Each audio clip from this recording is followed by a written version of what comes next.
You are not stuck. People are always writing me and saying, James, I'm stuck. I started a new business and I don't know what to do. I hate my job and I don't know what to do. I'm stuck. You're not stuck. You're bored. There's a difference. There's a difference between stuck and bored. Stuck is when you can't see a way out. And the truth is you can see a way out. You're just not looking at it the right way, right? Attitude and perspective is everything. There are assignments that I gave at the School of Visual Arts when I was teaching there for, 15, 18 years. And I didn't realize until I was teaching these assignments for a number of years that every single assignment was about attitude and perspective, how you see things and how you see yourself in the world. And when you see yourself stuck, when you think you're stuck, you're not. You're just not looking at it the right way. Or if you're stuck creatively, James, I've got this project I'm working on. It's supposed to be this and this and this. I don't know, I don't know what to do. You do. You're just not having fun. You've forgotten how to play, right? You gotta play, baby. The play is the thing wherein we catch the conscience of the king. Or for you, wherein we catch the attention of the audience, right? Play. So you're not stuck. You're bored. And bored is terrible. Bored is horrible for a creative person. Bored is like committing a sin for a creative person. You are a gushing fountain of creativity, like me. It's funny. I was having a coaching call earlier, and that idea came up. Sorry, there's an awesome game of Jenga going on in the background. The idea came up earlier of showing a client multiple versions of an answer of a solution. They want to show us 3 or 5 things. And I, early in my career, I was lucky enough to say to myself, well, I'm gonna fucking show them 3 to 5 things. You hired me to come up with something. I'm gonna come up with something, right? You hired me to solve a problem. Here it is. You hired me to do a portion of the thinking for you, so you don't have to make decisions for you. And I've literally said to a number of clients back then, if you're going to pay me 2 or 3 times, I can show you 2 or 3 things. But otherwise, I'm going to do one thing and it's going to be really good, right? And again, attitude and perspective. And my attitude was not being a diva. My attitude was setting boundaries, saying, I'm not going to do 3 times the work for 1 time the pay. See, that show don't work.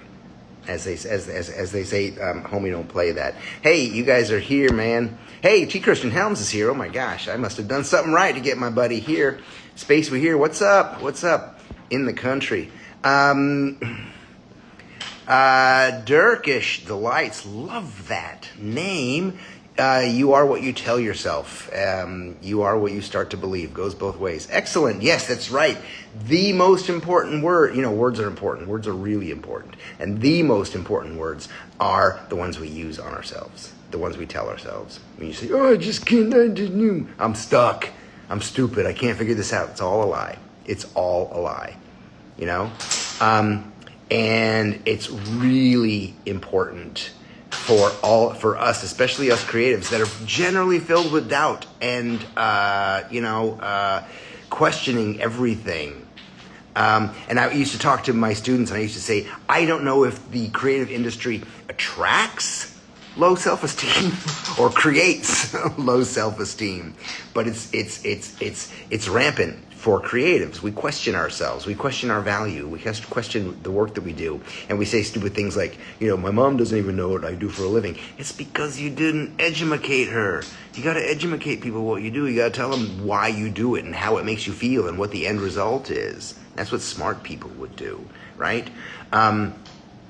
So you're right. Words are important, and especially the ones you use on yourself. T. Christian says, tell them, bud. Thank you. Sophia is here. Adam is here. Nobody really joined is here. I don't know what that means. Nobody really joined. Hey, I'm also here for questions if you got questions. But there was a story I wanted to share with you that I heard recently. And it was I heard it from a circus performer. A guy who cracks whips. That's what he does. He craps whips.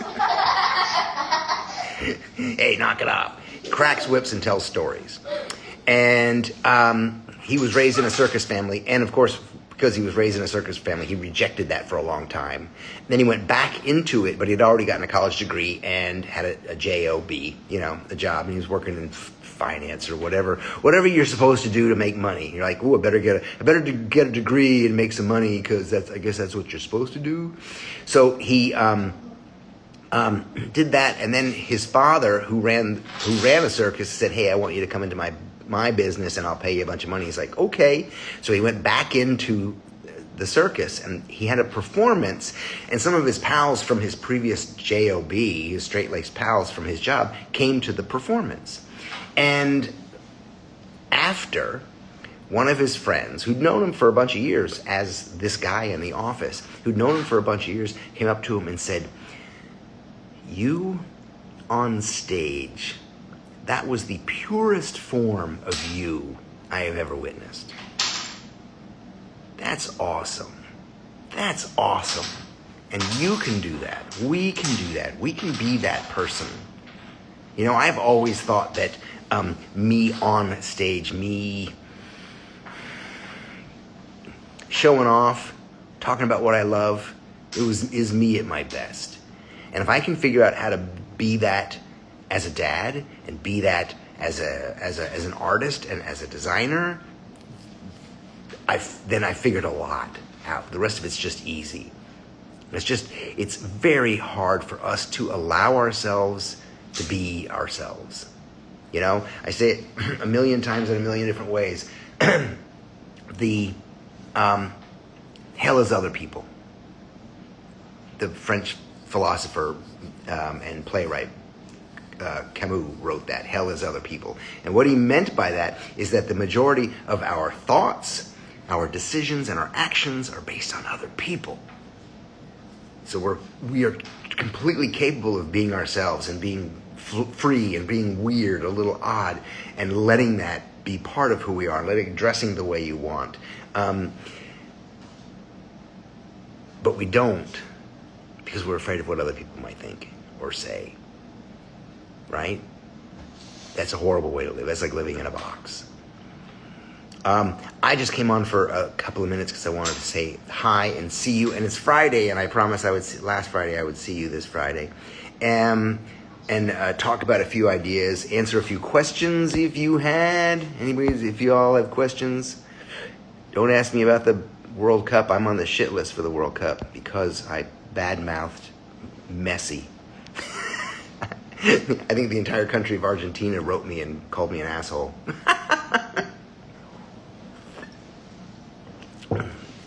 We like our millionaire sports figures. Listen, you guys are gushing fountains of creativity. Don't ever feel that you're stuck. Don't ever feel that you've got nothing to say, or that what you have to say is not quality. What's going on? Hello. Are you guys coming in to say hi? Yes. Okay. It's summertime, so I've got my Oxalato with me and Nova. We got stuff to do. I can't be on here long because we got stuff to do. We're gonna get to the grocery store and then go to the concrete beach, the concrete swimming pool. Hey, you guys, I love you. I love you. I believe in you. I believe in you even when you don't believe in yourselves. Hey, this print is pretty groovy, right? If you want to see the new ones, the new stuff that's coming out, the wonderful prints, the kids prints that aren't even, we're going to on press with them in a week, I think. A set of 4 silk screens to raise confident, creative weirdos. They're literally for kids and very cool adults. Take a look at them, and they're at a pre-sale discount right now. They're like $100 cheaper if you get them now before they are printed. And then I write you a letter. Then I write you because you bought them early. And why was that funny? And then I write you because thanking you for pre-ordering. Hey, you guys, Sad is here. Praised it. Wait, dude, what is up? My brother from a long time ago. Simon Cherry's here. Red Girl's here. Guys, I love you. I love you. And I will talk to you next Friday. Drop me a line if you've got questions. If you want to get permanently unstuck with me as your mentor, guide, coach, whatever you want to call it, creative director, there's a little button at jamesvictoria.com, a little red button that says talk to me or book a call. I'm not sure what it says, but do it. I love you. Me and my amazing kiddos are going to head out and so we can have a great Friday evening. We're watching them. Is it pizza movie tonight? Yeah. Rain of Fire with tiny gluten-free pizzas. Tiny homemade gluten-free pizzas. I look forward. It's gonna be awesome. Oh, we got to get ice cream. Put ice cream on the shopping list, guys. I love you. I'll talk to you later. Bye bye.